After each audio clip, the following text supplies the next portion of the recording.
जी, अस्सलाम वालेकुम। जी सर, मैं आपसे बात करूँगा सिटी फार्मा के ऊपर। सिटी फार्मा का शेयर एक आउटस्टैंडिंग परफॉर्मेंस थी उसकी और वो अभी ट्रेड कर रहा है, प्राइस टू अर्निंग मल्टीपल है उसके 25, 25 के प्राइस टू अर्निंग मल्टीपल पे ट्रेड हो रहा है। और फार्मास्यूटिकल सेक्टर आपको पता है काफ़ी, उसके जो प्राइस टू अर्निंग मल्टीपल्स हैं हायर साइड पे हैं। जितने भी स्टॉक्स हैं सबके हायर साइड पे हैं। एक जो ग्रोथ ट्रैजेक्टरी है, वो जो एक डीरेगुलेशन ऑफ प्राइसिंग हुई है, उसकी वजह से इसका हम ज़रा थोड़ा-सा एनालिसिस करते हैं। सिटी फार्मा के 2 मार्केट डिस्क्लोज़र आए थे, कल मार्केट में कल भी आया और आज भी। उसमें जो इसने पैसे लिए ना, उसके बारे में बता रहा है कि जी वो जो उसकी रिकन्सिलिएशन बता रहा है, कि उन पैसों की रिकन्सिलिएशन क्या है। ये अगर 2023 की अगर आप देख लेंगे तो उसमें वो बता रहा है हमें, ऑडिटर की रिपोर्ट है। असलम मलिक एंड कंपनी जो ऑडिटर्स हैं ना, उनकी तरफ से ये इश्यू हुई है और उन्होंने शेयर की है विद द शेयर होल्डर्स। अच्छा, ये 2023 की 31 दिसंबर 2023 तक। इसमें सर वो बता रहा है आपको एपीआई सेगमेंट। एपीआई का मतलब है एक्टिव फार्मास्यूटिकल इंग्रेडिएंट्स। जो मेडिसिन बनती है ना, उसका रॉ मटेरियल है। जो उस रॉ मटेरियल का जो एक प्रोजेक्ट है, उसमें 55 करोड़ पे ये कह रहे हैं कि जी लगा है। रिक्वायर्ड थे 55 करोड़, फंड्स रिक्वायर्ड 55 करोड़। और एक है फार्मूलेशन सेगमेंट। फार्मूलेशन सेगमेंट वो होता है कि जो रॉ मटेरियल बन के जहाँ पे मेडिसिन बनती हैं, उसको कहते हैं फार्मूलेशन सेगमेंट। और तीसरा एक डाइवर्सिफिकेशन था कि हॉस्पिटैलिटी का बिजनेस जो है वो भी, सॉरी, हॉस्पिटल का बिजनेस करेंगे। हॉस्पिटल के बिजनेस के लिए इनको चाहिए था 92 करोड़। ठीक है जी, ये टोटल अमाउंट चाहिए थी। तो जो पैसे उन्होंने लिए आईपीओ के थ्रू, वो तकरीबन 2 बिलियन रुपीज़ लिए, 2 अरब रुपया। 28 रुपये का शेयर दिया। और शेयर कितने दिए आपको? 7 करोड़ शेयर दिए, 7 करोड़ 26 लाख शेयर दिए 28 रुपये के। और 2 अरब रुपये आपसे ले लिया। और excess fund received share premium 4 रुपये पर शेयर, 29 करोड़ उसके थ्रू आ गया। ठीक है जी। और यहाँ आईपीओ एक्सपेंसेस उन्होंने पे कर दिए, 12 करोड़ रुपए के आईपीओ एक्सपेंसेस दे दिए। ये जो कंसल्टेंट है आर एफ बी और टॉप लाइन सिक्योरिटीज, इनकी मौजें लगी हुई हैं। अभी एक और आईपीओ है जरी, उसको भी 1 अरब रुपया चाहिए था, उसके भी तकरीबन 2 अरब रुपये ऑफर कर दिया जनरल पब्लिक ने। और जनरल पब्लिक को अकल नहीं आती कि जो शेयर्स काम के हैं वो मार्केट में हैं, उसको 2 अरब रुपये ऑफर कर रहे हैं जहाँ पे कुछ है ही नहीं। ज़रई का अगर आपको चाहिए प्रोस्पेक्टस वगैरह सारा मैंने पढ़ा है, वो थोड़ा सा कंपनी का भी मुझे idea, they are nothing in it. ये आईटी की कंपनी है, ये जो कॉमर्स कॉमर्स में ट्रेड करते हैं, क्या कहते हैं उसको, ई कॉमर्स। ई कॉमर्स का बिजनेस है। और ई कॉमर्स का बिजनेस क्या है जी? जो सीमेंट्स है, और जो अपना सीमेंट एंड स्टील एंड इसी तरह की जो प्रोडक्ट्स हैं, वो उसने एक उसमें से कमीशन रखेगा, एजेंट है वो।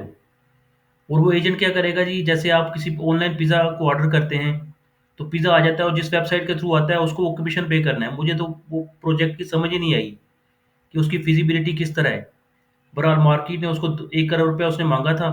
मार्केट का वो आप वो टॉप लाइन सिक्योरिटीज जो है, वो उसका है अपना अंडरटेकिंग वगैरह उसकी वो कर रहा है। He is the adviser, he is the financial adviser जो टॉप लाइन सिक्योरिटीज है। उसको मार्केट 2 अरब रुपया दे रही है। भाई मार्केट इधर लगाओ, जब बैंक ऑफ पंजाब में लगा दो पैसे, उससे 1000 गुना अच्छा शेयर है।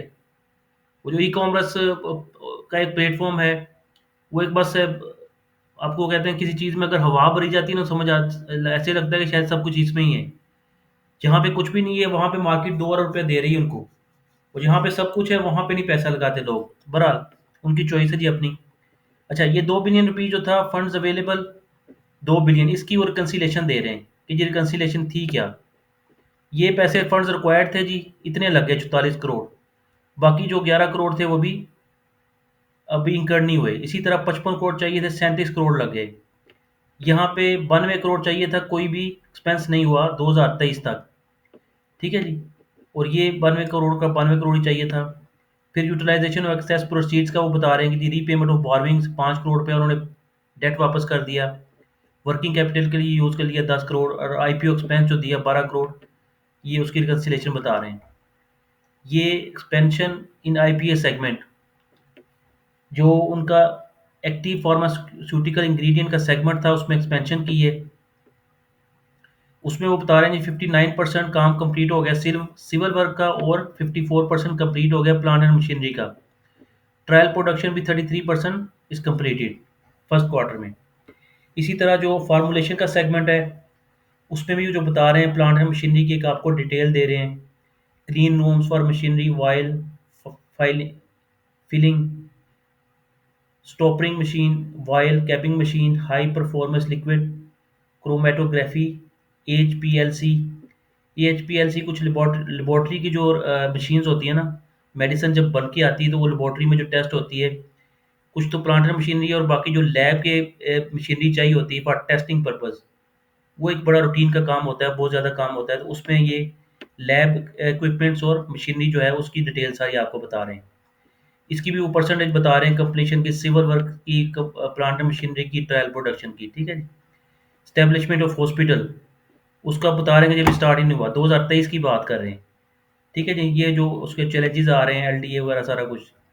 और अगर आप बात करेंगे फिर 2024 की, उसमें इससे ऑनवर्ड बता रहे हैं कि जिससे ऑनवर्ड हमने क्या किया है, जो बैलेंस रह गया था उसका वो अपडेट कर रहे हैं आपको। ये एपीआई सेगमेंट में फिर बता रहे हैं कि 55 करोड़ चाहिए था, ये सारी वही स्टोरी सारी। और एक्चुअल प्रोडक्शन जितने पैसे चाहिए थे सारे लग गए। हॉस्पिटल फैसिलिटी में अभी पैसे नहीं लगे, ये भी नहीं पैसे लगे, इन दोनों में लगे। एपीआई एक्टिव फार्मास्यूटिकल सेगमेंट और फार्मूलेशन सेगमेंट में लग चुके हैं पैसे, और इसमें नहीं लगे। ठीक है जी। ये छोटी सी एक समरी थी जो उन्होंने दो नोटिफिकेशन आपके साथ शेयर किए ना मार्केट में, 11 फरवरी और 12 फरवरी, उसके बारे में हम डिस्कस कर रहे थे। अब हम डिस्कस करते हैं इसके फाइनेंशियल्स के ऊपर, कि ये जो 25 के मल्टीपल पे ट्रेड हो रहा है स्टॉक, इसकी वर्थ है कि नहीं है। इसके साथ टोटल एसेट्स हैं 11 बिलियन रुपीज़ के। ये 2019 में 1 बिलियन रुपीज़ थे, और अभी हैं 11 बिलियन रुपीज़। ठीक है जी। 11 अरब। और जो नेट सेल्स है, टॉप लाइन है, वो 12 अरब रुपए की है, विच इज़ टू गुड। मतलब जितने के एसेट्स हैं उतनी अगर आपकी सेल्स हैं, तो वो एक हाई रैंकिंग में आप कह रहे हैं परफॉर्मेंस शो होती है कि जी एसेट्स के बराबर अगर सेल आ जाती है, तो जितने एसेट्स आपने डिप्लॉय किए हुए हैं उतनी आपकी सेल्स भी हो रही हैं। और सेल्स ये जी 2.6 बिलियन से इंक्रीज होकर 12 अरब रुपया हो गई है। ठीक है जी, नंबर वन। ग्रॉस प्रॉफिट है 1.5 बिलियन, और प्रॉफिट आफ्टर टैक्स है 83 करोड़। और इसके पास शेयर्स हैं सर, शेयर्स कितने हैं, 22 करोड़। तो 22 करोड़ को आप 22 कितना आ रहा है जी, 83 करोड़, 83 करोड़ मोटा मोटी कर लेते हैं, 83 करोड़ डिवाइड बाई 22 करोड़, 3 रुपये 77 पैसे या तकरीबन पौने 4 रुपये। तो आपका शेयर हो रहा है 100 रुपये से भी ऊपर शेयर ट्रेड हो रहा है। तो आप 100, आज था 103 रुपये, 104 रुपये था, 104 रुपये डिवाइड बाय 3.95 कर लेते हैं। 26 के मल्टीपल पे ट्रेड हो रहा है, 26 के मल्टीपल पे ट्रेड हो रहा है शेयर ये सिटी फार्मा का। तो आपको इसको शेयर को होल्ड करना है या सेल करना है, अब दिस इज़ द क्वेश्चन ना। परफॉर्मेंस तो उसकी बहुत आला है, और बाकी भी अगर आप फार्मास्यूटिकल की कंपनी देखेंगे, वो उनके भी बड़े हायर मल्टीपल पे ट्रेड हो रहे हैं। जो सरले है, वो भी तकरीबन आपको पता है 100 रुपये पे ट्रेड हो रहा है, और उसकी अर्निंग पर शेयर नहीं है। और उसकी अर्निंग पर शेयर एक वो उसने इम्पेयरमेंट, आपको हमने कल बताया था, इम्पेयरमेंट 5 बिलियन रुपीज़ का बुक किया हुआ है। वो एडजस्ट भी कर देंगे फिर भी उसकी वो अर्निंग्स नहीं है। समझ रहे हैं ना आप, अर्निंग के बगैर ही वो 100 रुपये पे ट्रेड हो रहा है, इसकी तो चले कुछ ना कुछ अर्निंग है। और इसका मैंने बताया था, इसका फंक्शन बहुत आला है। इसका जो एक रॉ मटेरियल एपीआई बना रहा है, वो जो ये डाइवर्सिफाई कर रहा है, और ये बुक्स इसमें अगर आप देखेंगे ना, मेरा ख्याल कोई डेट फ्री कंपनी है, डेट नहीं है कंपनी का। फिक्स्ड एसेट्स हैं जी, total asset, paid up capital, long term liabilities, ये देखें।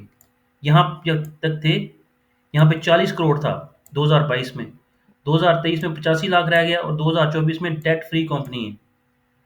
और जो उसका पास डेट है, सरले के पास 13 अरब रुपए का डेट है, इसका डेट कोई नहीं। ये 100 रुपये पे ट्रेड हो रहा है, उसकी अर्निंग्स भी हैं, उसकी अर्निंग भी कुछ नहीं है, उसके ऊपर 13 अरब रुपए का डेट है। इक्विटी है उसकी 25 अरब। और वो इक्विटी उसने कैसे बनाई हुई है, सरप्लस ऑन रिवैल्यूएशन के ऊपर बनाई हुई है। You got my point? तो ये सरले से बेहतर शेयर है मेरे ख्याल में। सरले की बुक्स देख लें और इसकी बुक्स देख लें, इसकी बुक्स अच्छी हैं। और एक इसके पास यूनिक प्रोडक्ट है। 90% वो मटेरियल बाहर से आता है दुनिया से, चाइना और इंडिया से। $4 बिलियन की जो इकोनॉमी है फार्मास्यूटिकल की, उसका 90%। और ये 10% जो पाकिस्तान में होता है उसमें से ये एक one of the listed company इस सिटी फार्मास्यूटिकल लिमिटेड। ठीक है जी। मैंने एक आपको बताया कि थोड़ा सा एक मैं मोटा मोटी आपको आइडिया दे दूं कि व्हाट्स गोइंग ऑन।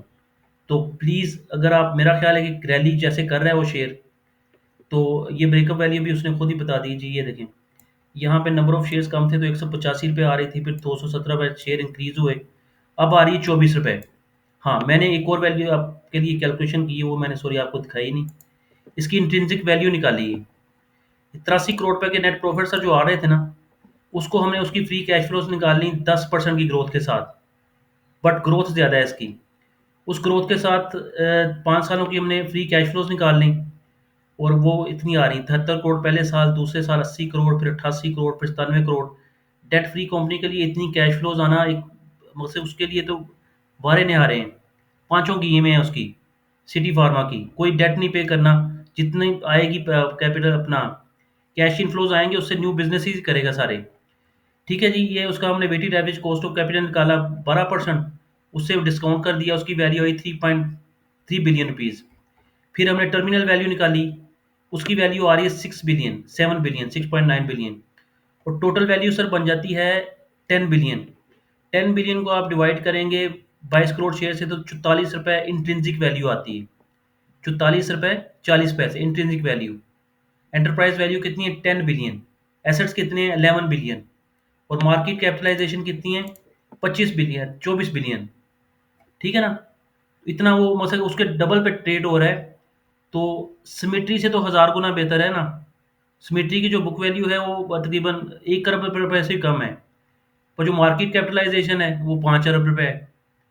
तो ये तो एक फिजिकल चीज़ है इसमें, मतलब कि इसकी स्ट्रेंथ है, लॉन्ग टर्म कंटिन्यूटी है, जनरेशन टू जनरेशन इसका वो एक सिलसिला चलना है। तो ये मैं आपके लिए थोड़ा सा कॉन्फिडेंस के लिए मैं सारी वीडियो बना रहा हूँ। इंशाल्लाह I am sure you will like it. और अगर लाइक करेंगे तो प्लीज़ इसको सब्सक्राइब करें, लाइक करें। Thank you so much for watching my this video. Take care. अल्लाह हाफिज़।